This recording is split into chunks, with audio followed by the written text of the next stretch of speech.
বেদাতি ব্যক্তির কাছে মাসালা জানা, তার বক্তব্য শোনার চেয়ে জেনা অনেক হালকা।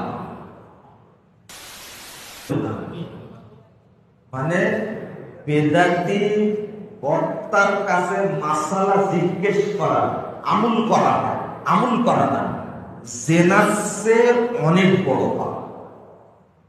বুঝেননি মনে হয় কথাটা? আর শুনবেন কোনদিন যদি খালি বুঝতে পারেন।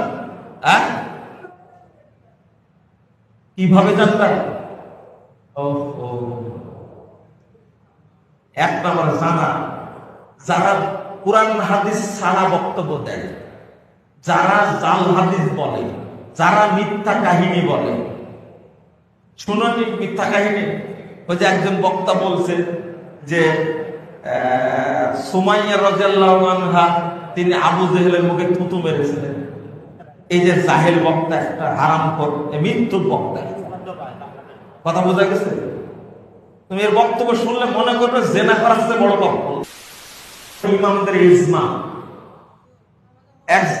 কত জাহেল বক্তা বলছে যে ওই যে কি সুলাইমান আলাইহিস সালাম নাকি দায়িত্ব নিয়েছিলেন এক বেলা সমস্ত জীবকে খাওয়া।